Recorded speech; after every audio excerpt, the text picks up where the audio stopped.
तो ये दो सीक्रेट आपको बता दूं आज के सेशन में, फिर स्टार्ट करते हैं बच्चों। तो मान लीजिए कि आपने रिलायंस इंडस्ट्रीज लिमिटेड का शेयर किसी जमाने में लेटेस्ट से 3200 रुपीज में खरीदा था, and today the price goes up to 3800। कुछ नादान परिंदे जो स्टॉक्स में एकदम नई नई एंट्री मारते हैं, वो सोचते हैं दाम बढ़ रहा है चलो खरीद लो। That decision is absolutely wrong. और अगर दाम गिर के लेटेस्ट से 2900 हो गया, अरे 100 शेयर हमारे पास रिलायंस के पड़े हुए हैं, दाम गिर गया चलो इनको बेच के निकल लें, बिल्कुल नहीं। This is the time to buy further. Sir why to buy further? भाई बेचोगे 3200 का 2900 में तो नुकसान होगा 300 रुपए का एक शेयर पे। 100 रुपीज पे कितना नुकसान होगा बच्चों? 30,000 का। अगर आप इस टाइम पे 100 शेयर और खरीद लें तो आपकी टोटल लागत कितनी हो जाएगी चिल्ड्रन? 2,90,000। 2900 इंटू 100। और पहले आपके पास 100 शेयर 3200 की प्राइस के खरीदे हुए पड़े थे, तो ये हो गया 3 2 5 6,10,000। इसको 200 से बच्चों डिवाइड कर दीजिए, तो आपको पता लग जाएगा कि आपकी जो एवरेज कॉस्ट ऑफ बाइंग है that is how much. Average cost आपकी हो गई 3,050। तो 3200 का शेयर भी आपको कितने का इस समय कॉस्ट कर रहा है चिल्ड्रन? 3,050। और मान लीजिए कल को आने वाले टाइम में प्राइस गोज अप टू 3,200, तो अगर आप इन सबको आज बेच भी देते हैं, ठीक है इंडिविजुअली देखेंगे तो इस पे आपने कुछ नहीं कमाया, बट एवरेज करके देखें अगर, तो आपने 150 रुपए पर शेयर कमा लिया। तो 150 शेयर अगर रुपए पर शेयर अगर कमाया 200 शेयर पे चिल्ड्रन, तो your profit works out to be how much?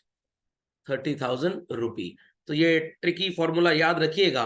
When so ever markets are rising, जैसे इस समय हमारे इंडिया का स्टॉक मार्केट बहुत राइज कर रहा है, तो this is not the time to buy basically. हाँ थोड़ा बहुत खरीद सकते हैं, बात अलग है, बट बहुत रैम्पेंट बाइंग आपको नहीं करनी चाहिए। Got it? अब मेरा एक सुपरस्टिशन चलता है और ये मैंने एक्सपीरियंस किया पिछले 5-6 सालों में कि ये बड़ा अच्छा काम करता है। मंथ एंड में चिल्ड्रन, दिमाग की बत्ती जलाइए मेंटोस खाए बगैर, क्या बच्चों कोई नई मूवी रिलीज होती है मंथ एंड में? नो। कभी आपने ऐसा देखा है कि मंथ एंड में कंपनी ने कोई नया प्रोडक्ट लॉन्च किया हो? कभी नहीं लॉन्च किया। कभी आपने ये सुना है कि अप्रैल के महीने में कोई नया प्रोडक्ट, कोई नई हाउसिंग स्कीम लॉन्च होती है? नहीं होती है, क्योंकि भाई पेरेंट्स को अपने बच्चों की स्कूल फीस देनी है, बुक्स खरीदनी है, खर्चे बहुत ज्यादा होते हैं उनके ऊपर। क्या फेस्टिव सीजन में कोई नई मूवी लॉन्च होती है? क्यों नहीं होती है? फेस्टिव सीजन का मतलब, सॉरी वेडिंग सीजन में, नॉट फेस्टिव, वेडिंग सीजन में। खैर हिंदुस्तान में तो वेडिंग भी एक फेस्टिवल ही है। तो वेडिंग सीजन में क्या कोई नई मूवी लॉन्च होती है? क्यों नहीं होती? क्योंकि प्रोड्यूसर्स को, एग्जिबिटर्स को पता है कि लोग शादी में फ्री का खाना खाने जाएंगे, हमारी मूवी देखने में पैसे बर्बाद कोई भी नहीं करेगा। तो moral of the story is this, की मार्केट के एनालिटिक्स को समझिए। मंथ के एंड में जनरली ढेर सारे लोगों के पास पैसे थोड़े से कम हो जाते हैं, कंपेयरिंग कि स्टार्टिंग 15 दिन आपके पास कितने पैसे थे। भाई सैलरी आई तो लगभग खर्ची हो गई।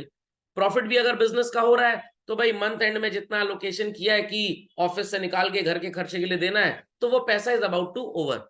तो मंथ एंड में लोगों का स्टॉक्स में उतना इन्वेस्टमेंट नहीं होता जितना स्टार्टिंग में होता है। तो मंथ स्टार्ट में I have experienced numerous times children कि मार्केट में लोगों की शेयर्स खरीदने की डिमांड हमेशा ज्यादा होती है और सप्लाई कंपैरेटिवली कम होती है। क्योंकि भाई जिसको शेयर बेचना है मंथ के स्टार्ट में, वो जनरली क्यों नहीं बेचेगा? सुन लीजिए आप मेरे मुंह से, अच्छा लगेगा आपको। उसके पास ऑलरेडी पैसे हैं, भाई सैलरी है, अगर जॉब है तो सैलरी आ ही रही है, तो क्यों अपना शेयर बेचेगा? भाई बढ़ रहा है चलो बढ़ने तो रखे रहो, कोई कीड़ा तो काट नहीं रहा है, तो मैं क्यों बेचूं? बट स्टिल अगर लोग अग्रेसिवली बाय करना चाहते हैं तो बेचने वाला थोड़े रंग दिखाएगा गिरगिट की तरह और प्राइस बढ़ा के मांगेगा, क्योंकि उसे बहुत गरज नहीं है शेयर बेचने की। Is that understood well by all? Month end में पैसे की थोड़ी कमी रहती है लोगों के पास, और अगर किसी के पास शेयर है चिल्ड्रन, तो वो सोचेगा चलो अपना शेयर बेच के कुछ पैसा अरेंज कर लेते हैं। तो बेचने वालों की जो पॉपुलेशन होगी वो ज्यादा होगी, और जनरली हर इंसान के पास तो बहुत पैसा होगा नहीं मंथ एंड में, तो जो बायर्स होंगे मार्केट में कम होंगे, तो प्राइसेस विल बी लो और prices will be high. Generally prices will be low. What it clear? और इंडिया में एक और मार्केट है जैसे स्टॉक मार्केट आप बोलते हैं, पढ़ेंगे आप कुछ दिन में, futures and options market. Hindi में से वायदा कारोबार बोलते हैं। 2001 से पहले इंडिया में इसको गैम्बलिंग बोला जाता था, बट सरकार ने इसके ऊपर लॉ बना दिया, तो अब ये गैम्बलिंग नहीं है, अब ये एक प्रॉपर बिजनेस है। It's just like that, Mumbai Mahalakshmi race course में अगर आप घोड़े की रेस में पैसा लगाएं तो वो इलीगल नहीं है। I repeat, it is not illegal, क्योंकि महाराष्ट्र में हॉर्स रेस पे बेटिंग अलाउड है, गोवा में कसिनोज में बेटिंग अलाउड है, बट इंडिया के दूसरे स्टेट्स में this is totally called as illegal as such. खोपड़े में बात गई कि नहीं गई? खोपड़े में बात गई चिल्ड्रन? समझ में आ गया? चिल्ड्रन समझ में आ गया सबको? तो मंथ एंड में prices are definitely low children. तो in that case I have a superstition कि मंथ एंड में जब दाम गिरेगा तो मेरी बाइंग थोड़ी ज्यादा हो जाएगी। तो आप 1,000 रुपए लेके स्टॉक मार्केट में निकलिए मंथ के स्टार्ट में, you will be able to comparatively buy less. Month end में जब जाएंगे तो you will be able to buy comparatively more. वही हिसाब किताब है। सब्जी मंडी में सवेरे 500 रुपए आप लेके जाएं तब ज्यादा सब्जी खरीद पाएंगे, या शाम को 8-9 बजे जब सब्जी मंडी में 500 रुपए लेके जाएं तब आप ज्यादा सब्जी खरीद पाएंगे? शाम को। क्यों? क्योंकि शाम को सब्जी वाला भी कह रहा है जल्दी जल्दी बेच बेच के निकलो अपने घर, और शाम को बायर्स कंपेरेटिवली कम होते हैं। Got it clear? तो पहले शायद आप लोग सब्जी सवेरे खरीदते होंगे, बट मेरी हरकतें जानने के बाद आप सब्जी अब शाम को खरीदने लग गए होंगे, या कुछ लोग अभी भी सवेरे ही खरीद के बेवकूफ बन रहे हैं। चलिए, सो बुल और बेयर सबको समझ में आ गया होगा। तो मार्केट जब गिरता है तो इसे बेयर बोलते हैं, और जब बढ़ता है तो इसे बुल। तो bull market is not good to buy. What is good to buy? Bear market. समझ में आया कि नहीं आया? परसों मेरा फ्रेंड कह रहा था कि मार्केट बहुत बड़ा हुआ है, चलो कुछ स्टॉक्स बेच देते हैं। उसने बेच बाच के अपना 5-6 लाख का प्रॉफिट निकाल लिया, लगभग 30 लाख के इन्वेस्टमेंट में। कह रहा है तुम भी बेचोगे? मैंने कहा नहीं, मेरे को नहीं बेचना, I am waiting to grow more. क्योंकि बेच के करेंगे क्या? उसी मार्केट में तो फिर से लगाएंगे, उसी मार्केट में फिर से लगाएंगे, तो भी बेचने से फायदा ही क्या है? Keep it. चलिए, बॉन्ड्स क्या होते हैं children? Everybody knows what is called as a share.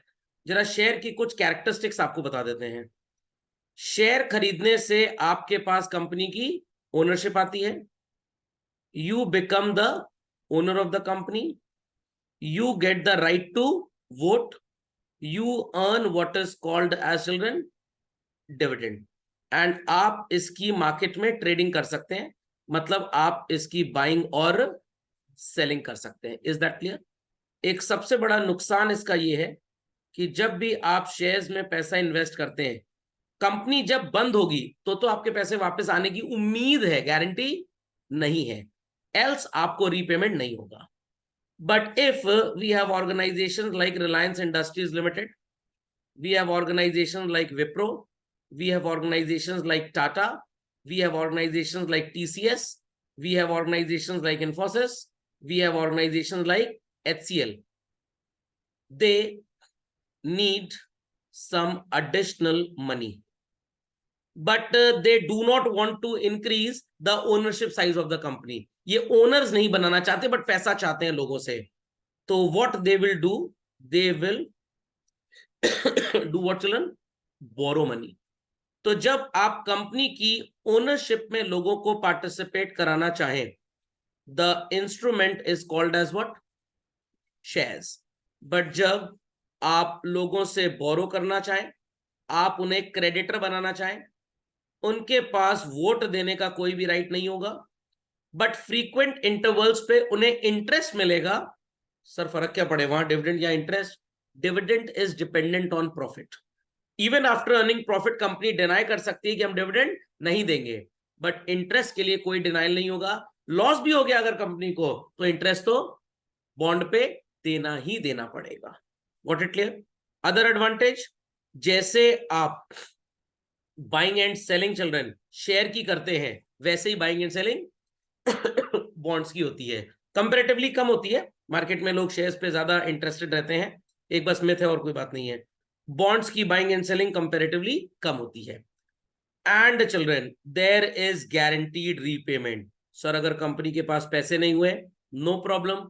जब कंपनी पैसा बोरो करती है, हमारे जो रेगुलेटर अंकल हैं, what is the name children?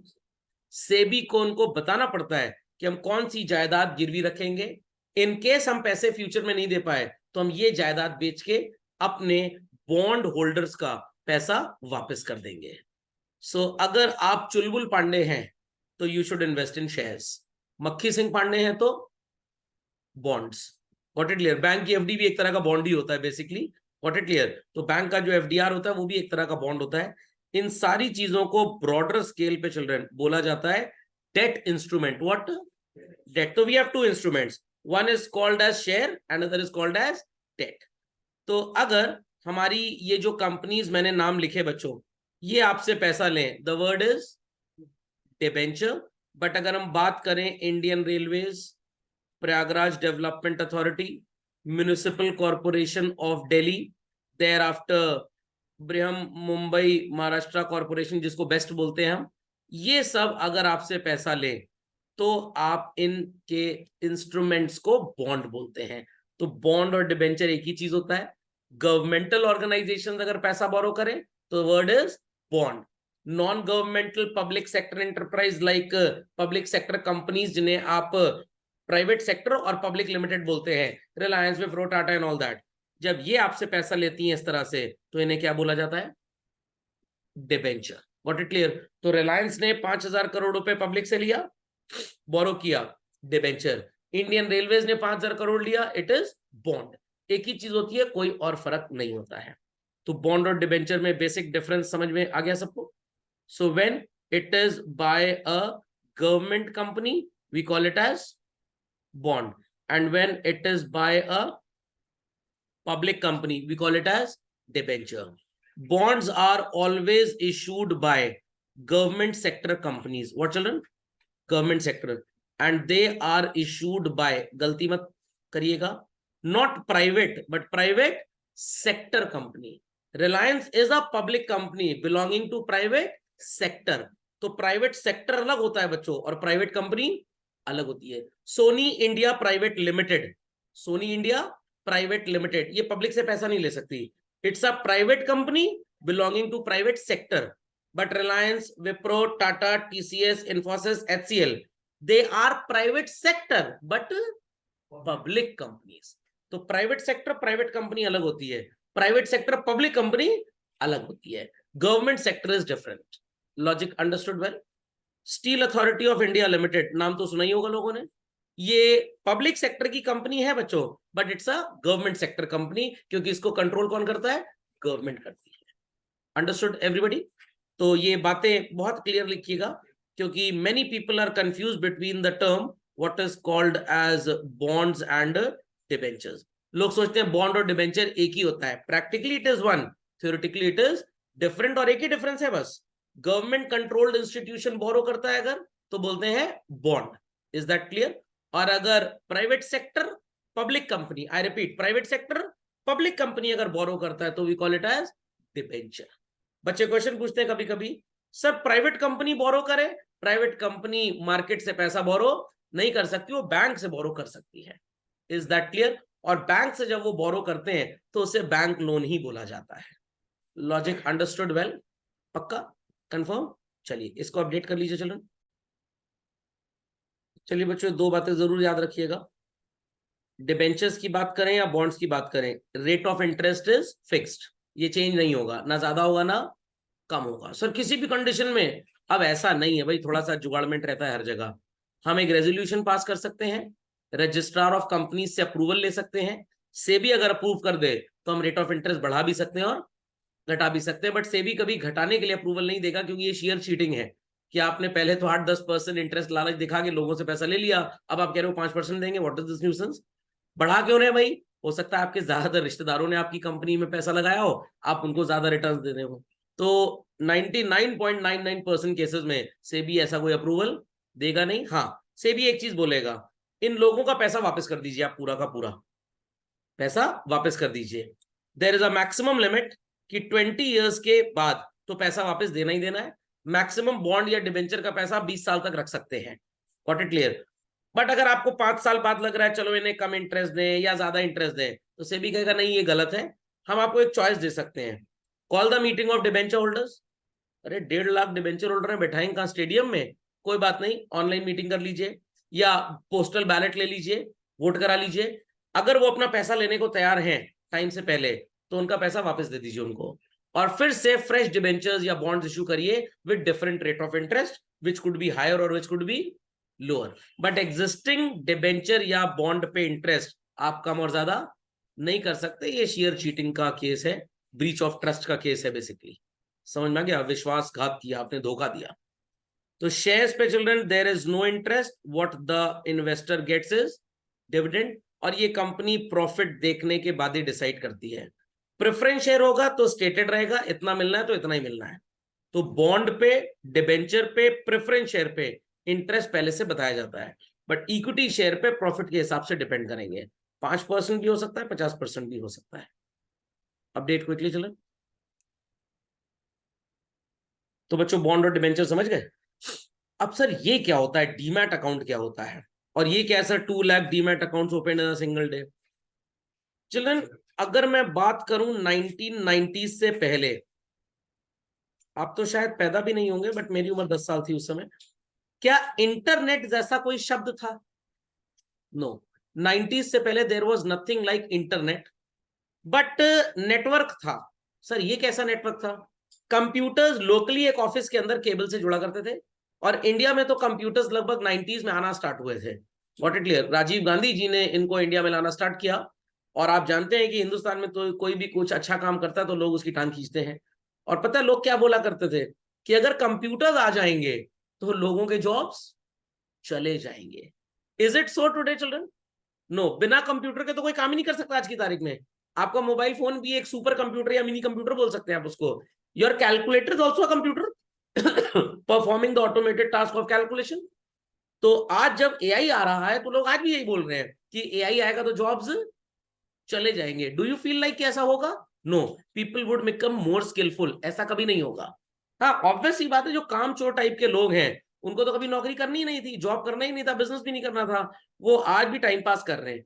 तो 1990s में जब इंटरनेट आया, कंप्यूटर्स आए, इंटरनेट तो खैर बहुत बाद में आया, कंप्यूटर्स आए थे बेसिकली, तो लोगों ने अपोज किया कि भाई ये लोगों का जॉब छीन लेंगे। ऐसा कुछ नहीं हुआ। जितने टाइपिस्ट थे जो बुक पब्लिशिंग का काम टाइपराइटर के थ्रू करते थे, वो सब कंप्यूटर्स पे चले गए, और काम कम होने की बजाय और बढ़ गया। तो ऐसा कुछ नहीं है, ऐसा कुछ नहीं है कि एलेक्सा आंटी आ गई या वो डिवाइस आ गया तो लोग घर में उससे बात करते तो मोहल्ले की पंचायत खत्म हो गई। No no no no no, मोहल्ले की पंचायत भी चल रही है, वो डिवाइस भी चल रही है, सिर्फ लोगों की नींद खत्म हो गई है बेसिकली। समझ में आ गया? तो एक वर्ड था स्क्रीन टाइम, अब स्क्रीन टाइम की बजाय रील टाइम आ गया है। लोग रील्स ही देखते रहते हैं उल्लू की तरह रात भर, फाइन, और सवेरे सोते हैं फिर। तो अब ये डिजिटल एज के आने से पहले ये कॉन्सेप्ट आया। ध्यान दीजिएगा मेरी बात पे। जब भी आप कंपनी का शेयर खरीदते थे बच्चों किसी जमाने में, you should be knowing it, आपको मिला करता था एक सर्टिफिकेट, और जिसको आप क्या बोला करते थे? Share certificate. अगर मैं सिंपल वर्ड्स में बोलूं, आपके स्कूल में हमेशा आपको एक रिपोर्ट कार्ड मिला होगा, right from class, play group, nursery, KG, prep 1 to 10 11 whatsoever it is. But over the period of time board ने अपनी मार्कशीट देनी बच्चों को स्टार्ट की, और बोर्ड ने बोला कि भाई इंटरनेट पे रिजल्ट आपका रिलीज हो जाएगा, marksheet after 1 week, 10 days, 15 days as per convenience would be dispatched in your school, and accordingly you will be able to receive it from there. But आपने मार्कशीट ली, और आपकी मार्कशीट किसी ने photocopy कराई या फोटो खींच ली, स्कैन करके अपना नाम लगा लिया उसके ऊपर, किसी कंपनी में जाके इंटरव्यू दिया, और उसका तो 33% था और आपका 93% था, और आपकी मार्कशीट पे धोखाधड़ी से उसको जॉब भी मिल गया। कंपनी के पास there was no ways and means to check कि ये मार्कशीट ओरिजिनल है कि डुप्लीकेट है। But as of today children, क्या ये पॉसिबल है? नो। जब भी आप इंटरव्यू देने जाते हैं, बोर्ड की वेबसाइट खोली जाएगी, उस ईयर पे क्लिक किया जाएगा, आपका रोल नंबर टाइप किया जाएगा, डेट ऑफ बर्थ टाइप किया जाएगा, और मार्कशीट सामने आ जाएगी। और आपकी मार्कशीट किस जमाने में जब खो जाती थी तो दुनिया का नाटक होता था, पहले जाओ, एफिडेविट बनवाओ, वकील से मिलो, वगैरह वगैरह, then board used to issue duplicate marksheet. तो अब सोचा गया इन सारी नौटंकियों को खत्म करने के लिए there is an application by National Informatics Centre children, और उस एप्लीकेशन को क्या बोलते हैं? DigiLocker. What? DigiLocker. The day your results get declared, within 24 hours, अगर आपका डिजी लॉकर में आधार से साइन इन है चिल्ड्रन, आपकी मार्कशीट वहां पे आ जाएगी। आपको बस फेच करके अपने बोर्ड को सेलेक्ट करना पड़ेगा, council for Indian school certificate examination और CBSE whatsoever it is. Fetch button पे आप जब क्लिक करेंगे, वो अपने आप आपकी मार्कशीट लोड कर देगा। क्यों? क्योंकि आपका आधार बोर्ड वालों के पास है, और आपने लॉगिन भी किया है, तो कनेक्ट करके कंप्यूटर से आपकी मार्कशीट आपके पास आएगी। खोए कुछ भी हो जाए, पेपर फॉर्म ऑफ मार्कशीट, कोई फर्क नहीं पड़ेगा। किसी को आपको फॉरवर्ड करनी है मार्कशीट, ईमेल करना है, डिजी लॉकर से डाउनलोड करके आप ईमेल कर दीजिए। तो what is convenient children, the manual marksheet और the digital marksheet? The digital marksheet. This is my smartphone, mobile phone. इसके अंदर बच्चों मेरे सारे डॉक्यूमेंट्स होते हैं, पैन कार्ड भी है, मार्कशीट भी है, सब कुछ है। तो around the globe where so ever I am, मैं सो कॉल्ड इन डॉक्यूमेंट्स को शेयर कर सकता हूं। तो डिजिटल डेटा इज बेटर और manual physical data is better children? Digital data is better. मान लीजिए ये बुक है पॉकेट मनी प्रोग्राम से भी की, जिसको हम एज अ सोर्स यूज करते हैं आपको एजुकेट करने में। ये बुक आपके घर से चोरी हो जाए, कोई प्रॉब्लम नहीं है, आई हैव द पीडीएफ। मैं आपको पीडीएफ दे दूंगा, आप अपने टैबलेट में ओपन करके इसको एक्सेस कर सकते हैं। तो डिजिटल इज बेटर। तो हुआ क्या, जब 1994 में हमारा नेशनल स्टॉक एक्सचेंज शेयर्स की ट्रेडिंग में आया, तो इन्होंने बोला कि हम ट्रेडिंग डे वन से ऑनलाइन ही करेंगे, ऑफलाइन नहीं करेंगे। और ये दुनिया का पहला स्टॉक एक्सचेंज था जहां पे इंटरनेट ट्रेडिंग स्टार्ट हुई। यूएस वगैरह तो बहुत बाद में आए बेसिकली।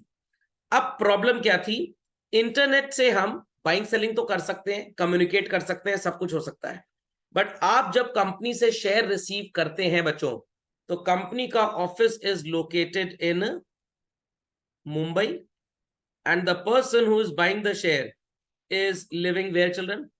इन लखनऊ। कोरियर सर्विस तो इंडिया में एफिशिएंट है, बट पोस्टल सर्विस तो आपको पता है कितनी एफिशिएंट है।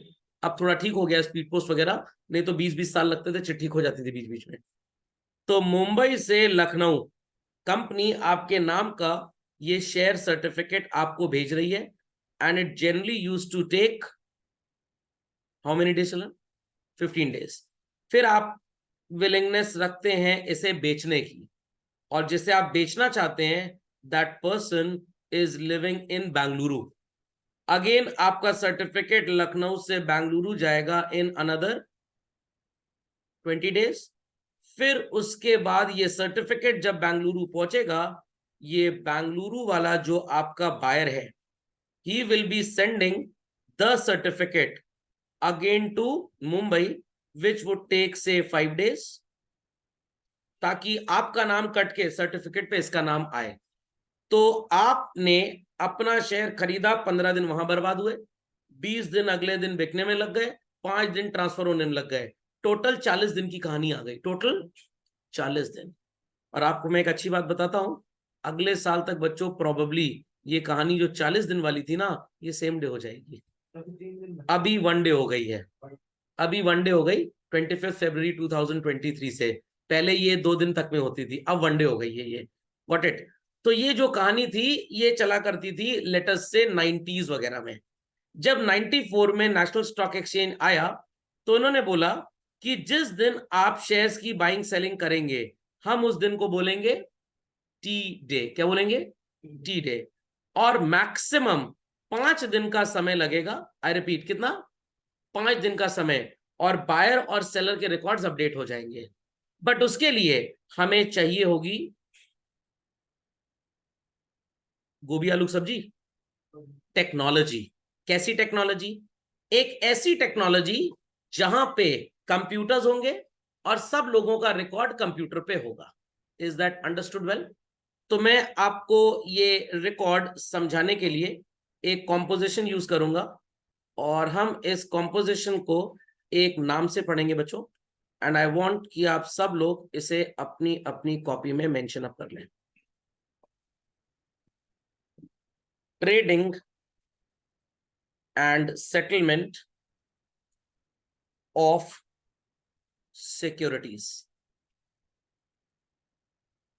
सो I will be taking the system जो February 23 से पहले चलता था, तो उसमें आप थोड़ा सा ज्यादा पढ़ लेंगे।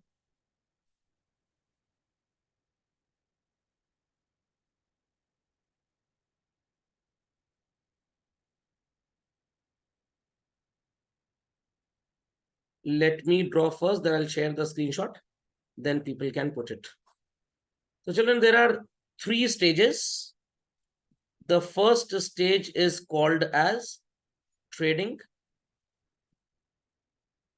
The second stage is called as clearing. And the third stage is called as what? Settlement. Okay. Taking an example that there are 2 persons who wish to do buying and selling. एक थे mister A और एक, मतलब मरे नहीं है, ये जिंदा है अभी, मिस्टर बी। मिस्टर ए और बी ने वन फाइन मॉर्निंग एक डिसीजन लिया that A wishes to sell certain shares of, let us say Reliance industries limited. तो आप इसे क्या नाम देंगे बच्चों? Seller. And B wishes to buy the share, आप इसे क्या नाम देंगे? बायर। मिस्टर ए के पास रिलायंस इंडस्ट्रीज लिमिटेड का शेयर है जो ये बेचना चाहते हैं। अब अगर मैं छोटा सा एग्जांपल आपसे पूछूं कि आपको किसी को स्यू करना है कोर्ट में, या किसी ने आपको स्यू करना है कोर्ट में, क्या खुद प्लीड कर सकता है? वो नहीं कर सकता। सर वो ओ माय गॉड 1 में तो किया था सर उसने, कांजी सेठ, क्या नाम था उसका? कांजी लाल था ना। तो ये प्रैक्टिकली बकवास है। तो ऐसे रूल्स हैं इंडिया में, अगर जज साहब चाहे तो अलाउ कर देंगे, बट वो अलाउ नहीं करते, क्योंकि लोगों को भाषा आनी चाहिए जो कोर्ट में बोलनी है। नहीं तो नॉर्मल इंसान क्या बोलेगा? जज साहब हमारे क्लाइंट के पेट में चाकू भोंक दिया। This is not the language to be used in the court of law. तो इसलिए वकील होना बहुत जरूरी है। सिमिलरली अगर आप बाइंग सेलिंग करना चाहते हैं तो आप ये काम खुद नहीं कर सकते। You need to get in touch with a person जिसे बोला जाता है बच्चों ब्रोकर। क्या बोला जाता है? ब्रोकर। सर ब्रोकर कैसे बनते हैं? भाई पहले तो आपके पास नॉलेज एंड एजुकेशन होनी चाहिए, एक्सपीरियंस होना चाहिए, फिर ये स्टॉक मार्केट में एग्जाम्स होते हैं चलकर। Got it clear? उन एग्जाम्स को क्वालिफाई करने के बाद आपको लाइसेंस मिल जाता है। जैसे ड्राइविंग लाइसेंस के लिए एग्जाम देना पड़ता है, बट वहां तो जुगाड़ सेटिंग से एग्जाम हो जाता है। यहाँ पे कोई जुगाड़ सेटिंग नहीं होती है, पढ़ना पड़ता है आपको, तब आप एग्जाम क्वालिफाई करते हैं। एग्जाम क्वालिफाई करने के बाद आपके पास शेयर्स खरीदवाने और बिकवाने का लाइसेंस होता है, और इस लाइसेंस की वैलिडिटी होती है कुछ केस में 3 साल, कुछ केस में 5 साल। एंड सर आफ्टर दैट फिर से एग्जाम दीजिए। सर ये अजीब बात है सर, बार बार एग्जाम दो? मार्केट में इतना डायनेमिक चलता है, इतना अपडेशन होता है कि एक एग्जाम अगर आपने 10 साल पहले दिया, मार्केट पूरी तरह से बदल चुका है। You should be acquainted with new updated rules and regulations. तो आपको बार बार एग्जाम देना पड़ता है। Is that clear? तो कुछ केसेस में 3 years वैलिडिटी और कुछ में 5 years। तो अब आप क्या करेंगे? आप स्टॉक एक्सचेंज, मैंने यहां पे लिख दिया NSE या BSE, नेशनल स्टॉक एक्सचेंज या बॉम्बे स्टॉक एक्सचेंज के ब्रोकर के पास जाएंगे जो ऑनलाइन इनसे कनेक्टेड है, क्योंकि अब ऑफलाइन ट्रेडिंग नहीं होती इंडिया में। ओके, सो ये जो ब्रोकर है ये स्टॉक एक्सचेंज के प्लेटफॉर्म से कनेक्टेड है, और ये जो ब्रोकर है ये भी स्टॉक एक्सचेंज के प्लेटफॉर्म से कनेक्टेड है। इस ब्रोकर को हम BA बोल देते हैं और इस ब्रोकर को हम BB बोल देते हैं। BA मतलब मिस्टर ए का ब्रोकर और BB मतलब मिस्टर बी का ब्रोकर। पैसे का लेन देन है तो green colour would be more than sufficient. चलिए, तो अब मिस्टर ए अपने ब्रोकर से बोलेंगे I wish to sell, B बोलेगा अपने ब्रोकर से I wish to buy. At what price? A कह रहा है 3150 रुपीज में मैं शेयर बेचना चाहता हूं, बी ने कहा 3100 में हम खरीदना चाहते हैं। Is the price matching children? At what A is willing to sell and B is willing to buy? No. तो ये ट्रेड नहीं हो पाएगा। करना क्या पड़ेगा सर? या तो मिस्टर ए अपना दाम गिराए, बी के प्राइस तक आए, और या तो बी अपना दाम बढ़ाए।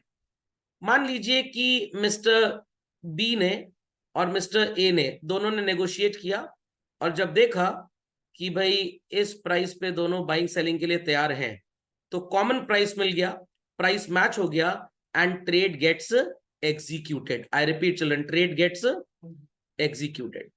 Suppose children the day was Monday. आप स्टॉक मार्केट की भाषा में इस दिन को बोलेंगे टी डे। क्या बोलेंगे? T day, trading day. Got it clear? अब सर क्या दोनों स्क्रीन पे वीडियो कॉन्फ्रेंसिंग करते हैं? ऐसा कुछ नहीं होता बच्चों। अमेजोन पे आप जब बाइंग करते हैं आपको सिर्फ सेलर का नाम पता होता है, आपको ये नहीं पता उसकी लोकेशन क्या है, आपने उसका चेहरा नहीं देखा, आपको सिर्फ प्राइस पता होता है और उसकी आइडेंटिटी थोड़ी सी पता होती है। 4-5 रीसेलर्स हो सकते हैं। तो वैसे स्टॉक मार्केट के टर्मिनल पे there are hundreds, thousands, lakhs of people those who are willing to sell. तो सर हम किससे खरीदेंगे? भाई जिससे सौदा पट गया उससे आप खरीद लेंगे। समझ में आ गई बात? तो ढेर सारे बायर्स होते हैं, ढेर सारे सेलर्स होते हैं, सब अपनी अपनी प्राइस इनपुट करते रहते हैं सिस्टम पे। जो प्राइस आपस में मैच कर गई उस प्राइस पे ट्रेड हो जाता है। तो this day the Monday is called as what children? T day. और ये काम कहां पे हुआ चिल्ड्रन? नेशनल स्टॉक एक्सचेंज या बॉम्बे स्टॉक एक्सचेंज के प्लेटफॉर्म पे। नहीं नहीं नहीं, मैं आपको बता रहा हूं क्या होता है। Is that clear? तो आपने अपना शेयर बेच दिया, अब बी ने शेयर खरीद लिया और ए ने बेच दिया। अब मिस्टर ए के घर में शेयर सर्टिफिकेट नहीं होता बच्चों, घर में नहीं होता। कहां पे होता है? इट्स अ प्लेस जहां पे इनका शेयर सर्टिफिकेट डिजिटली स्टोर होता है चिल्ड्रन, जहां पे इनका शेयर सर्टिफिकेट डिजिटली स्टोर होता है। तो I am drawing a new screen, don't copy this, don't copy this.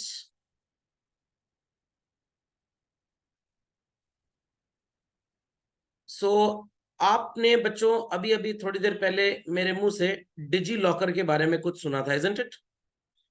तो डिजी लॉकर में इंडिया के हर स्टूडेंट का मार्कशीट का डेटा होता है चिल्ड्रन, हर स्टूडेंट का।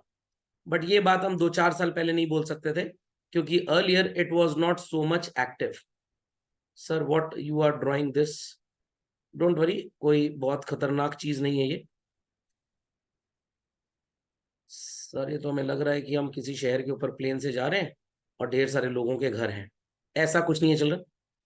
This is the main computer of an organization जहां पे इंडिया के सारे इन्वेस्टर्स के डिजिटल रिकॉर्ड्स हैं, डिजिटल रिकॉर्ड्स हैं।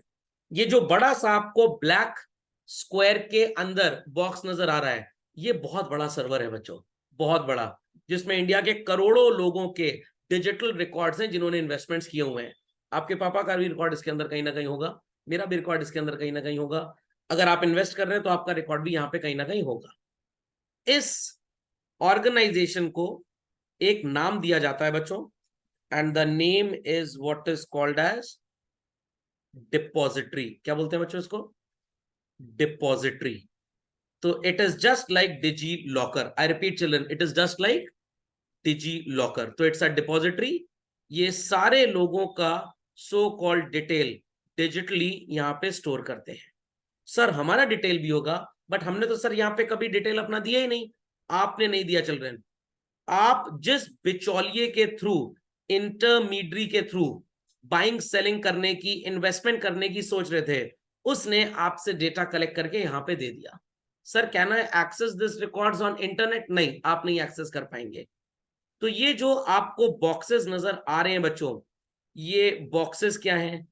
ये बॉक्सेस आपके इंटरमीडियरी हैं। आई रिपीट चिल्ड्रन, आपके मिडिलमैन है जिनके थ्रू आपने इन्वेस्टमेंट किया हुआ है। तो I take an example of this children. सबको बॉक्स नजर आ रहा है? ये जो बॉक्स है, इस बॉक्स को एक नंबर दे देते हैं, लेट अस से बॉक्स नंबर 4। और ये है किसका? ये है बच्चों कोटक सिक्योरिटीज का। सर ये कौन है? इन्होंने सेबी के अप्रूवल से एक लाइसेंस लिया है कि हमें लाइसेंस दिया जाए कि हम लोगों की डिटेल्स डिजिटली इस कंप्यूटर पे स्टोर करवा पाए।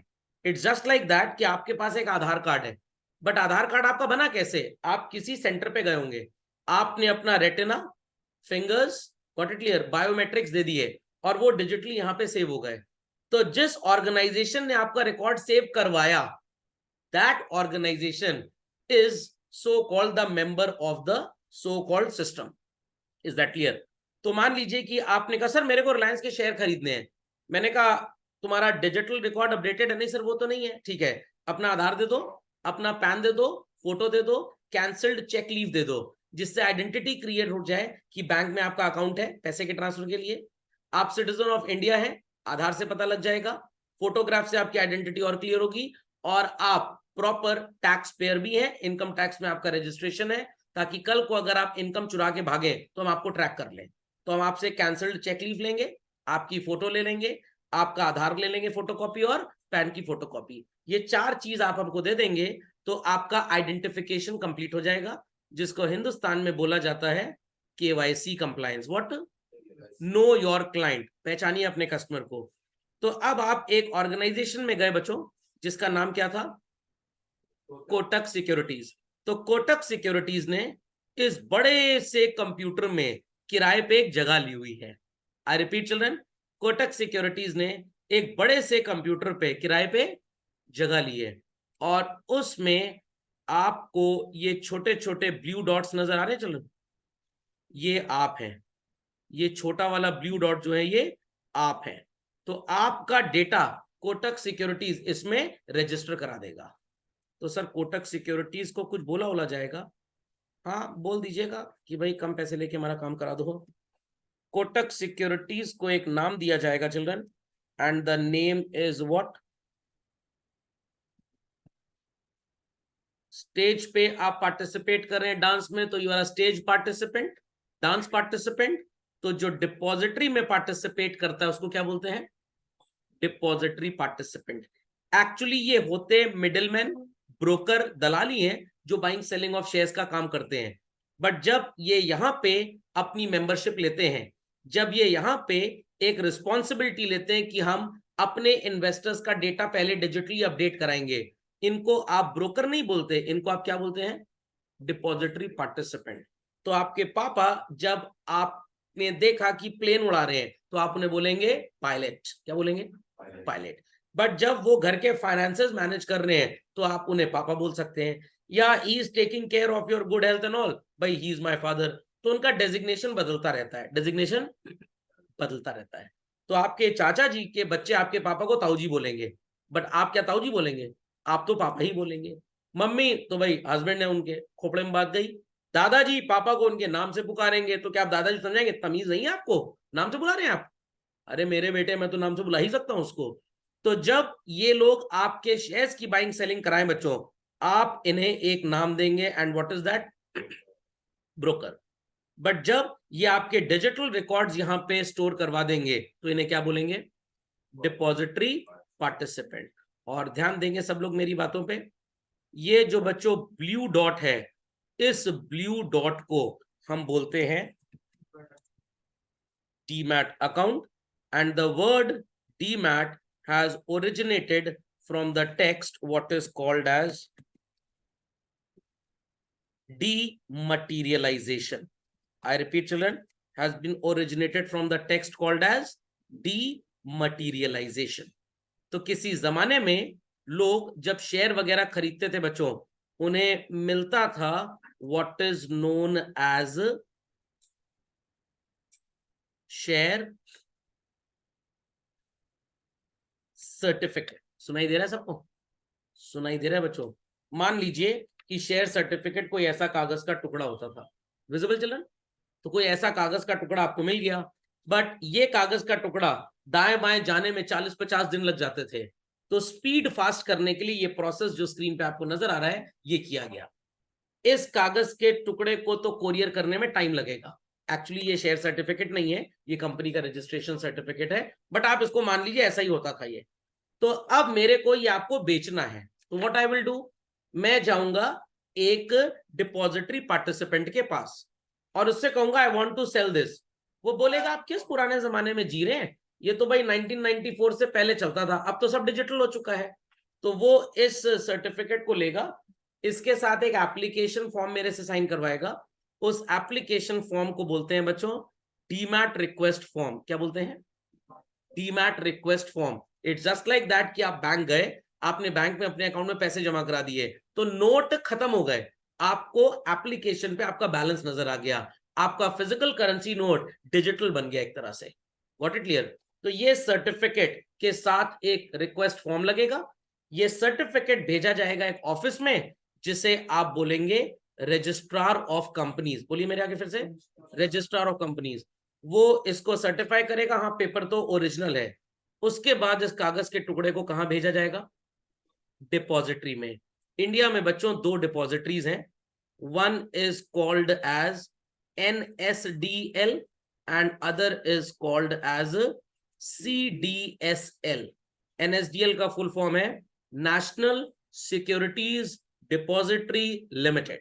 तो जब 1994 में नेशनल स्टॉक एक्सचेंज ने ऑनलाइन ट्रेडिंग का काम स्टार्ट किया, उन्होंने एक सेंटर क्रिएट किया जिसका नाम रखा NSDL। बॉम्बे स्टॉक एक्सचेंज वालों को लगा हम पीछे ना रह जाए, तो उन्होंने भी एक अपना सेंटर क्रिएट कर दिया नेम्ड एज CDSL। खोपड़े में बात गई। जैसे आप बोल सकते हैं इंडिया में 2 लीडिंग बोर्ड्स हैं, one is central board of secondary education, other is council for Indian school certificate examination. Got it clear? तो आप एनएसडीएल में भी अपना डिजिटल रिकॉर्ड अपडेट करा सकते हैं एज वेल एज सीडीएसएल। आप बोल सकते हैं ये gmail.com का सर्वर है जहां पे आप ईमेल आईडी क्रिएट कर सकते हैं, और ये रीडिफ मेल का है। तो ढेर सारे सर्वर्स होते हैं ना, वैसे यहाँ पे भी है।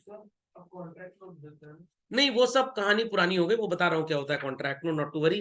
तो ये बात समझ में आई। तो ये कागज का टुकड़ा फाड़ दिया जाएगा बच्चों, और इसको डिजिटली अपलोड कर दिया जाएगा। और अब आपके शेयर कन्वर्ट हो गए किस फॉर्म में? Demat. पहले वो पेपर फॉर्म में थे, अब पेपर से डिजिटल में कन्वर्ट हुए। It is dematerialisation. I came to know this word when I was of 21 years of age in my graduation third year children। और आपका चांस है कि 11th-12th में आप इस शब्द को पढ़ पा रहे हैं। समझ में आ गया what is a demat account? पक्का? तो डीमैट अकाउंट खोलने के लिए किसके पास जाना पड़ता है बच्चों? डिपॉजिटरी पार्टिसिपेंट के पास। होते ये बच्चों ब्रोकर ही है। आई रिपीट, होते ये ब्रोकर ही है। आपके घर में एक आए मिस्टर एक्स, आपने कहा हमारा बल्ब खराब है, लगा दोगे? हाँ लगा देंगे। अच्छा स्विच गड़बड़ है, तार जोड़ दोगे? हाँ जोड़ देंगे। तो आप उसे क्या नाम देंगे? इलेक्ट्रीशियन। वो फर्नीचर में थोड़ा सा एक लेग टूट गया, कील ठोक दोगे? हाँ ठोक देंगे। अब क्या नाम देंगे? कारपेंटर। समझ में आ गया? अच्छा वो थोड़ी सी एक वॉल पेंट करनी, कर दोगे? हाँ कर देंगे। तो आप उसे क्या बोलेंगे?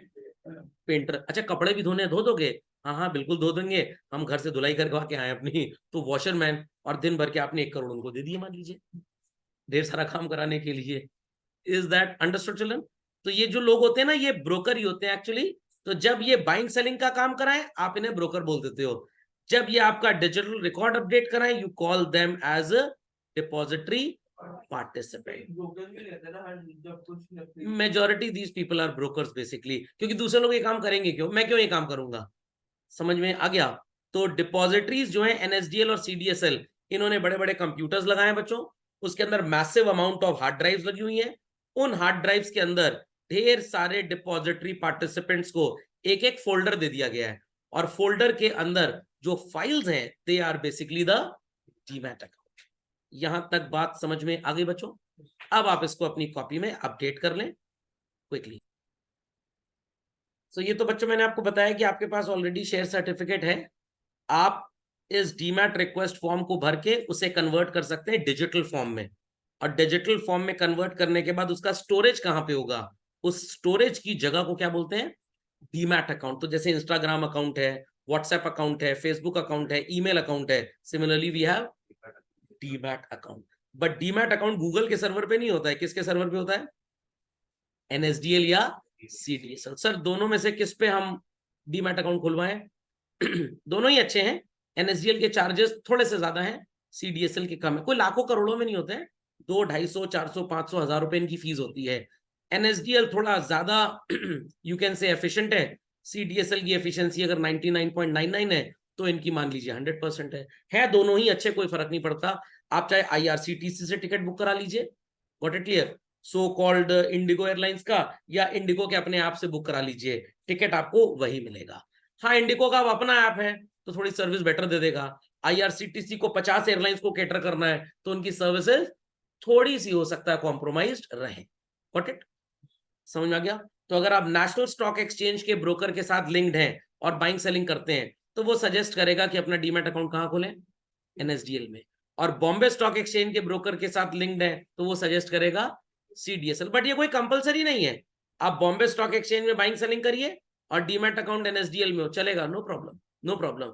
यूएस में आप गूगल पे लॉगिन करें या इंडिया में गूगल पे लॉगिन करें, कोई फर्क नहीं पड़ता है। समझ में आई बात कि नहीं आई बात? पक्का? तो पीपल अंडरस्टूड बच्चों what is a depository? Confirm? बताया तो आपको अपना केवाईसी कंप्लीट कराना पड़ेगा, आपको अपना आधार, पैन कार्ड, फोटो और एक कैंसिल चेक देना पड़ेगा। किसको देना पड़ेगा? Devi Prasad, DP uncle, depository participant को। डिपॉजिटरी पार्टिसिपेंट को आप ये कागज दे देंगे, वो आगे पूरा प्रोसेस करेगा, आपको उसके बाद कुछ नहीं करना होता है। अब क्वेश्चन ये उठता है कि आपके पास शेयर था और आपने उसको डिजिटल फॉर्मेट में कन्वर्ट करा लिया, बट जिसको आज फर्स्ट डे शेयर खरीदना है, तो 1994 से पहले तो companies used to issue children share certificate. बेचना है तो फिर उसको कन्वर्ट कराइए। But as of today company आपसे पूछेगी आपको शेयर डीमैट अकाउंट में चाहिए या फिजिकल फॉर्म में चाहिए। इफ यू से फिजिकल फॉर्म, वो कहेंगे जरा 500 रुपए और भेज दो। किस बात का?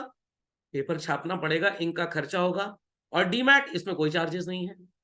डीमैट अकाउंट के चार्जेस हैं, बट डीमैट अकाउंट में शेयर भेजने के कोई चार्जेस नहीं है। तो आज जब आप किसी को चिट्ठी लिख के भेजते हो, आदरणीय नानी माँ, मैं आ रहा हूं, वापस जाऊंगा बहुत कुछ लेके, तो अगर आप चिट्ठी पोस्ट करते हैं तो कागज का खर्चा, इंक का खर्चा, पोस्टल स्टैंप का खर्चा, ये सब लगेगा। बट अगर ईमेल भेजते हैं तो जो आपका इंटरनेट रिचार्ज मंथली है, बस वही खर्चा, और कोई खर्चा नहीं है। तो एक बार आपने डीमैट अकाउंट खोल लिया, कुछ लोग तो फ्री में भी इसको ऑफर करते हैं, मान लीजिए 800-1000 रुपए साल भर की फीस है। बाकी जितना भी आप शेयर का बाइंग सेलिंग करेंगे, इसमें शेयर आएगा, यहां से जाएगा, उसके कोई चार्जेस नहीं होते हैं। सिर्फ आपको एनुअल फीस देनी होती है। किसको बच्चों देनी होती है? डिपॉजिटरी पार्टिसिपेंट, वो उसमें से कुछ पैसे इनको दे देता है। Is that understood? Is that understood? पक्का?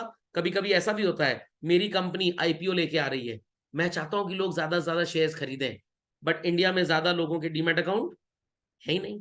तो मैंने एनएसडीएल और सीडीएसएल को ऑफर दिया, 5-5 करोड़ रुपए तुम लोग को देंगे, लोगों के फ्री डीमैट खोलो इस हफ्ते के अंदर। तो इन्होंने भी एडवर्टाइजमेंट दे दिया, फ्री में डीमैट अकाउंट खोल लीजिए अगर आप सो एंड सो कंपनी के शेयर खरीदना चाहते हैं। तो they are not at loss, company इनको फंड कर दे रही है, और ये कोई इलीगल नहीं है, सिर्फ promotion of so called investment activity ही माना जाएगा। पक्का? तो अगर आपके पास ऑलरेडी शेयर है, आपको फॉर्म भर के उसे क्या करवाना पड़ेगा?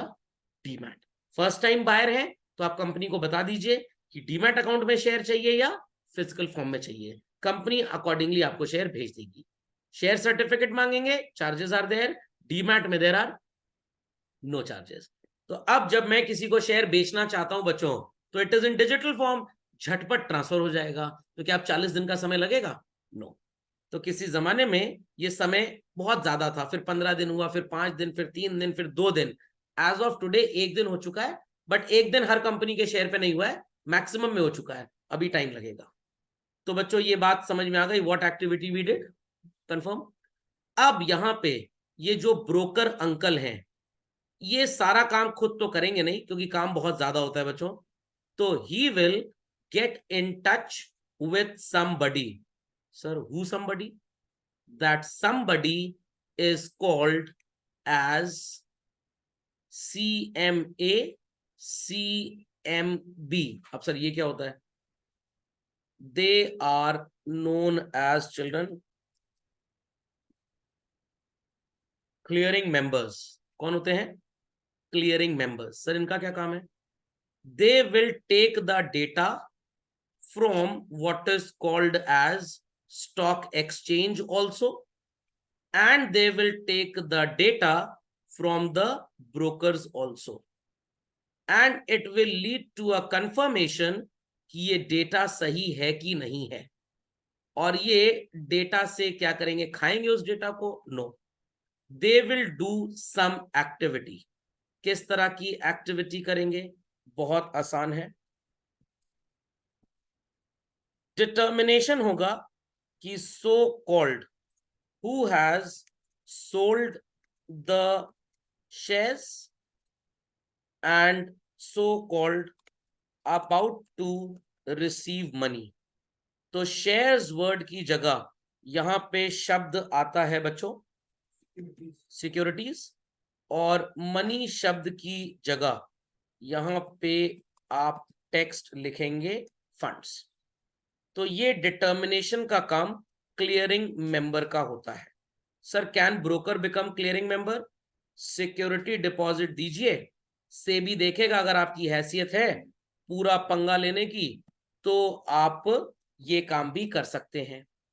तो अगर मैं बच्चों सो कॉल्ड बन जाऊं व्हाट इज नेम्ड एज एक बैंक्वेट हॉल का ओनर, और मेरे पास केटरिंग की फैसिलिटी भी है, केटरिंग की फैसिलिटी है, तो इस फैसिलिटी से मैं खाना भी सर्व कर पाऊंगा और जगह भी दे दूंगा। बट मैंने कहा नहीं, मैं बस जगह दूंगा, खाने का इंतजाम अपना हलवाई लगवा लीजिए, मैं इतना टेंशन नहीं ले सकता। तो I provide my venue, you will choose the cook and the caterer. तो यहां पे डिटरमिन किया जाएगा किसने सिक्योरिटीज खरीदी and who is suppose to pay funds. ये काम होता है बच्चों क्लियरिंग का। आई रिपीट चिल्ड्रन, किसका काम होता है? क्लियरिंग का। और ये काम सर होगा कब? This work will be done on Tuesday, as I told, किसी जमाने में 2 दिन लगा करते थे, तो इस डे को आप एक नाम दे देंगे, known as children what, T+1 day. क्या बोलेंगे? T+1 day. तो इस दिन तो ट्रेडिंग हुई है। अब हिसाब किताब सेटल होगा, किसने खरीदा किसने बेचा, कौन पैसा देगा और कौन पैसा लेगा। ये हिसाब किताब क्लियरिंग मेंबर करेंगे। और डेटा इनको कहां से मिलेगा? स्टॉक एक्सचेंज से भी मिलेगा, एज वेल एज ब्रोकर से भी। सर एक एक आदमी का डेटा नहीं, ट्रेड नंबर होता है। क्या होता है? Trade number. वो नंबर स्टॉक एक्सचेंज इनको देगा, ये भी इनको देंगे, ये भी इनको देंगे, उससे मैच करेंगे कि डेटा सेम आ रहा है कि डिफरेंट आ रहा है। Is that much understood well children? पक्का? अगला दिन after Tuesday sounds to be what children? Wednesday. Sir मान लीजिए वेंसडे को छुट्टी हो गई तो कोई बात नहीं, दुनिया थोड़ा खत्म हो जाएगी आज तक के हिसाब से, उसके बाद सेटलमेंट करा लेंगे। So Wednesday is called as T+2 day. समझ में आ गया? तो जिसका वर्क मंडे को स्टार्ट हुआ खत्म कब होगा? वेंसडे। जिसका बच्चों ट्यूसडे को स्टार्ट हुआ खत्म कब होगा? थर्सडे। जिसका वेंसडे को स्टार्ट हुआ खत्म कब होगा? फ्राइडे। जिसका थर्सडे को स्टार्ट हुआ खत्म कब होगा? सैटरडे संडे मार्केट बंद रहता है, ट्यूसडे, क्योंकि सैटरडे मार्केट बंद, संडे मार्केट बंद, फ्राइडे क्या माना जाएगा? T day. Saturday Sunday market बंद, Monday is T+1, Tuesday is T+2। इस सिस्टम को एक नाम दिया गया, इसे रोलिंग सेटलमेंट बोलते हैं। क्या बोलते हैं? Rolling settlement. हर वो पर्सन जिस दिन बाइंग सेलिंग करेगा, अगले के अगले दिन the settlement would be taking place. तो समझ में आ गया बच्चों? What happened here, what happens here? पक्का? तो यहां पे ट्रेडिंग हुई, यहां पे डिटर्मिनेशन ऑफ ऑब्लिगेशन हो रहा है, किसने बाय किया और किसने सेल किया, कौन पैसा लेगा और कौन पैसा देगा। इसको बच्चों आप अपडेट कर लें झटपट। तो बच्चों अब यहां पे सो कॉल्ड 2 ऑर्गेनाइजेशंस काम करेंगी जिस दिन सेटलमेंट होगा। कौन कौन काम करेगा सर? मैंने बोला ना 2 ऑर्गेनाइजेशंस काम करेंगी, ध्यान दीजिएगा बातों पे। The organization is depository and the other organization is bank. But ये जो बच्चों क्लियरिंग मेंबर होते हैं, ये अपनी दादागिरी ना करें, तो इसलिए सेबी ने एक ऑर्गेनाइजेशन बनाया हुआ है इसके लिए, जिनके अंतर्गत ये काम करेंगे। और ये ऑर्गेनाइजेशन बेसिकली सेबी के कहने पे ही बनाया गया। इसे बोलते हैं what is known as clearing corporation. क्या बोलते हैं चलो? Clearing corporation. तो सर इनका काम क्या होता है? इनका ये काम होता है देखना कि सारा काम ठीक से चल रहा है कि नहीं चल रहा है, और अगर कुछ गड़बड़ी आई तो ये सेबी को रिपोर्ट करेंगे कि ये गड़बड़ी आ रही है। तो clearing corporation is involved in the activity of clearing like stock exchange was involved in the activity of trading। तो clearing corporation national Stock exchange का अपना है, जिसका पुराना नाम NSCCL था। उनके 25 साल जब कंप्लीट हो गए, उन्होंने इसका नाम बदल के NCL कर दिया। समझ में आ गया? एक तरह का सुपरवाइजर है जो लेन देन का सुपरविजन करेगा। समझ में आ गया? समझ में आ गया? तो पापा की जिम्मेदारी है कि जितने लोग बर्थडे पार्टी में आए हैं सब खाना खा के जाएं। It is trading. मम्मी की जिम्मेदारी ही देके गिफ्ट विफ्ट दे के जाएं, लेके वापस ना चले जाएं। It is clearing. अब यहां पे देखा जाएगा कौन क्या गिफ्ट देकर गया। तो अब डिपॉजिटरी का काम क्या होगा और बैंक का काम क्या होगा? बहुत ध्यान से बातों को सुनिएगा, बहुत ध्यान से चले।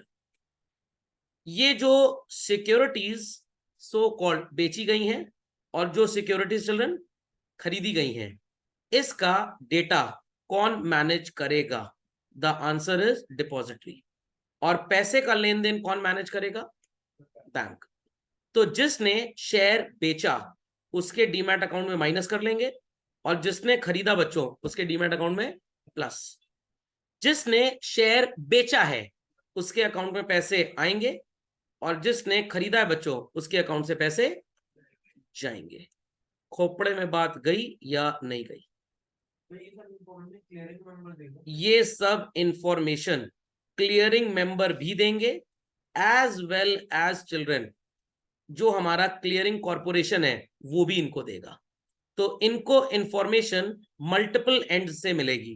क्लियरिंग कॉर्पोरेशन से भी डिपॉजिटरी को इंफॉर्मेशन मिलेगी what is being done, and children इनको ये इंफॉर्मेशन क्लियरिंग मेंबर से भी मिलेगी। बट ये ज्यादा भरोसा क्लियरिंग कॉर्पोरेशन से मिली हुई इंफॉर्मेशन पे करेंगे, क्योंकि ये तो झूठ भी बोल सकता है ना। Got it clear? तो पैसे का लेन देन will be handle at the bank, shares का लेन देन will be handle at the depository. Logic समझ में आए बच्चों? people understood the logic, children? So this is the total system of what is called as trading, clearing and settlement. किसी जमाने में ये काम महीनों में होता था, ये काम रिड्यूस होके हफ्ते भर में आया, 5 दिन में आया, 4 दिन में आया, 3 दिन में आया, 2 दिन में भी आया, और अब ये 1 दिन में आ गया। सर सेम डे कब होगा? जब हमारे कंप्यूटर्स और फास्ट हो जाएंगे। इधर आपने बटन क्लिक किया, आपके डीमैट अकाउंट में शेयर आया और बैंक से पैसा निकल गया। Got it clear? या डीमैट अकाउंट से शेयर निकल गया और बैंक में पैसा नहीं, ऐसा नहीं होता। आपके बैंक अकाउंट से पैसा तुरंत कटता है, आपके बैंक अकाउंट से। ये हरकतें जो मैं समझा रहा हूं, मैंने हर जगह किसको इन्वॉल्व किया? ब्रोकर को और क्लियरिंग मेंबर को। आपको जो पैसा मिलेगा वो T+2 डे पे, वेडनेसडे पे नहीं मिलेगा, क्योंकि इनको पैसा जो आपके सो कॉल्ड बैंक में आएगा, या आपके पर्सनल बैंक अकाउंट में पैसा नहीं आएगा बच्चों, जो आपका क्लियरिंग मेंबर है उसके अकाउंट में पैसा आएगा। आपको पैसा थर्सडे को मिलेगा, या अगर आपका क्लियरिंग मेंबर और ब्रोकर बहुत एफिशिएंट है तो शाम को समझ लीजिए 5 बजे तक पैसा मिल सकता है, बट उसके बाद नहीं मिलेगा, और ऑफिशियली तब तक बैंक बंद हो जाता है इंडिया में। ओके, डिजिटली पैसा आ सकता है आपके अकाउंट में, बट फिजिकली अगर आप ड्रॉ करना चाहें तो आप थर्सडे से पहले पैसा नहीं निकाल पाएंगे। अब क्योंकि सिस्टम T+2 का नहीं चलता, T+1 का चलता है, तो trading happens on T day. ये जो क्लियरिंग सेटलमेंट है ये दोनों कब हो जाएगा? ट्यूसडे को ही हो जाएगा। तो it all depends upon technology children. तो आने वाले टाइम में जब एआई और एफिशिएंट हो जाएगा चिल्ड्रन, तो जब आप बाइंग करने के लिए ऑर्डर डालेंगे सिस्टम पे, सेलिंग करने के लिए वगैरह वगैरह, तो आपका एआई चेक करेगा कि आपके डीमैट अकाउंट में शेयर है भी या नहीं, बैंक में पैसा है भी या नहीं। अभी तो क्या ऑटोमेटेड सिस्टम उतना है नहीं, पता लगा ब्रोकर फोन कर रहा है, हेलो सर के अकाउंट में शेयर है, इतने दिन में रेट ही, इतनी देर में रेट ही चेंज हो गया मार्केट में, और आप अपॉर्चुनिटी लूज कर गए। Logic understood? तो अभी जो इंडिया में सिस्टम है recently, it is T+1 system only children, but still काफी शेयर्स पे, काफी कंपनीज पे आज भी T+2 चलता है। तो this is the whole system of children trading and settlement. तो सबको डीमैट समझ में आ गया क्या होता है? पक्का? तो it is exactly like a DigiLocker और the email that you send और the WhatsApp chat that you send basically. समझ गए बच्चों? तो इसको लिख लीजिए a minutes time. Tanish ji का क्वेश्चन आया हमारे पास, ये जो सर ऐप होते हैं, ग्रो ऐप, एंजल वन वगैरह वगैरह, ये एक्चुअली ब्रोकर ही है एक तरह के, इन्होंने सेबी से ऑनलाइन ब्रोकिंग का लाइसेंस लिया हुआ है। तो ये आपका पैसा बैंक से तुरंत काट लेंगे, बट इनके पास से जो पैसा जाएगा वो सेम डे नहीं जाएगा, वो T+2 है तो T+2 डे, T+1 है तो 1 डे। और ये पैसा एक्चुअली जाता नहीं है बच्चों, ये ऑलरेडी स्टॉक एक्सचेंज में आपकी करोड़ों रुपए की एडवांस सिक्योरिटी वहां जमा रहती है। क्योंकि मान लीजिए कि आपने शेयर खरीदा और आप भाग गए, पैसा नहीं दे पाए, तो स्टॉक एक्सचेंज सामने वाले को पैसा किस हाथ देगा? आप ए हैं सेलर, आपने शेयर बेचा, ये भाग गया बिना पैसा दिए, तो अब बेचारे ए का पैसा कहां से आएगा? तो इसलिए ब्रोकर को उधार में बाइंग सेलिंग अलाउड नहीं होती है। तो वैसे ही अगर आप एक इन्वेस्टर हैं और आप बोलें कि भाई मेरे को शेयर खरीदना है, आपका ब्रोकर कहेगा पहले पैसा रखो फिर ऑर्डर प्लेस करना। तो सिस्टम पूरा प्रीपेड चलता है। अब वो बात अलग है, ब्रोकर इज योर फ्रेंड, पापा's फ्रेंड और सम रिलेटिव, ठीक है शेयर खरीद लो, कल पैसा देना, परसों देना। रियलिटी में बैंक से जो पैसा मूव होता है वो सेटलमेंट डे मूव होता है। कब? सेटलमेंट डे पे मूव होता है। समझ में आ गया? बट आपसे एडवांस ले लिया जाता है T-1 डे पे। आप अगर मंडे को ट्रेड करना चाहते हैं, सैटरडे संडे ब्रोकर का ऑफिस बंद रहेगा, कहेगा पहले पैसा जमा कराओ। मंडे को सुबह पहुंच गए, 1 लाख रुपए लेकर लो, बैंक में पैसा जमा हो, क्योंकि कैश ट्रेडिंग अलाउड नहीं है। सेबी ब्रोकरशिप लाइसेंस कैंसिल कर देता अगर आपने कैश ट्रेडिंग की तो। मनी लॉन्ड्रिंग, टेररिस्ट फंडिंग सब हो जाती है इससे। पहले ऐसा चलता था 90s वगैरह में। कितने लोग करोड़ों करोड़ों रुपए कैश में लाके ट्रेड करते थे, गवर्नमेंट को पता ही नहीं लग पाता था किसने पैसा कमाया, गवर्नमेंट को टैक्स भी नहीं मिल पाता था। तो जितना ट्रांसपेरेंट सिस्टम पूरी दुनिया में चल रहा है, स्टॉक ट्रेडिंग का चलता है, इतना ट्रांसपेरेंट तो समझ लीजिए कोई भी नहीं है। हाँ, गंगा मैया इतनी पवित्र है, तो सबसे पवित्र गंगा मैया और उसके बाद स्टॉक मार्केट। समझ गए सब लोग? कॉपी कर लीजिए फटाक से। चलिए बच्चों, तो demat understood all. Next children, share tracker. ये क्या होता है सर? ये बच्चों न्यूज़पेपर अगर आप पढ़ना जानते हो, स्टॉक मार्केट वाला, तो ये न्यूज पढ़ी कैसे जाती है, इसको पढ़ने का एक तरीका होता है। सबसे पहले company is being known by it's code. I repeat, company is known by it's code. जैसे यहां पे कोड है 500000। फिर कंपनी का नाम है एजीज लॉजिस्टिक्स। लॉजिस्टिक्स सर पूरा नहीं लिखा, स्पेलिंग नहीं आती इनको? स्पेलिंग आती है, जगह नहीं इतनी छापने की। कल शाम को ये कितने में बंद हुई थी इसकी ट्रेडिंग, क्लोज प्राइस? आज मॉर्निंग में जब मार्केट खुला तो 177 रुपीज से इसकी ट्रेडिंग स्टार्ट हुई। आज दिन भर में मैक्सिमम कितना हाई प्राइस गया इसका? 184। अब बच्चों यहां पे लगती है स्टैटिस्टिक्स। प्रीवियस क्लोज कैसे कैलकुलेट होगा? मान लीजिए टुडे इज मंडे, तो कल संडे को तो मार्केट बंद रहा होगा, सैटरडे भी बंद रहा होगा, फ्राइडे को प्रीवियस क्लोज हुआ। मार्केट बंद होती है बच्चों 3:30 बजे। 3 बजे से 3:30 बजे के बीच में जो भी हाईएस्ट और लोएस्ट प्राइस होती है उसको ऐड करके 2 से डिवाइड कर देते हैं, उसका मीन निकालते हैं, तब जाके क्या आता है? Previous close price. सर आज सवेरे का ओपनिंग कैसे आता है? इसमें लगता है माइक्रो इकोनॉमिक्स का मार्केट इक्विलिब्रियम का कॉन्सेप्ट। Got it clear? उससे ये 177 डिसाइड होगा। तो ये कंटेंट हम अगली क्लास में टेकअप करेंगे। बस एक समरी आपको बता देता हूं। आज सबसे कम में ये कितने में बिका, आज शाम को ये कितने में क्लोज हुआ। तो आज शाम का क्लोज अगले दिन का ओपन नहीं होता बच्चों। शाम का क्लोज निकालने के लिए मीन का फॉर्मूला यूज होता है, और ओपन निकालने के लिए अगले दिन का माइक्रो इकोनॉमिक्स का मार्केट इक्विलिब्रियम का कॉन्सेप्ट लगता है। तो फाइनेंस एक ऐसी फील्ड है जहां पे economics, mathematics, statistics, English, Hindi सब चला आता है। टोटल कितने नंबर ऑफ शेयर्स खरीदे बेचे गए, किस ग्रुप का ये शेयर है? 3 तरह के ग्रुप्स होते हैं बच्चों, group 1, group 2 and group 3 basically. तो ये जो ग्रुपिंग होती है, एक तो ये 1 2 3 भी होती है, और एक ये ABCD के हिसाब से होती है। तो this will take up in the next lecture. PE क्या होता है? I have been telling everybody every time. Market cap भी आपको पता है। पिछले 52 हफ्तों में, एक साल में हाईएस्ट ये शेयर कितने का गया? 404 रुपए, और लोएस्ट कितने का गया? 126। इस समय इसका प्राइस 296 चल रहा है। सर खरीद लें? बिल्कुल। एक बार 404 गया है तो दूसरी बार भी 404 जाने की उम्मीद तो है, क्योंकि उसी मार्केट के सेंटिमेंट्स हैं ये। तो इसलिए अगर इस समय ये 402 है, अभी रुक जाओ थोड़ा सा, क्योंकि ये और कितना हाई जाएगा ये बताया नहीं जा सकता, बट 296 है तो 404 जाने की उम्मीद है। तो इसकी बातें बच्चों हम लोग अपने अगले लेक्चर में करेंगे, ठीक है? चलिए, वीडियो अपलोड हो जाएगा, लाइक वाइक कर दीजिएगा।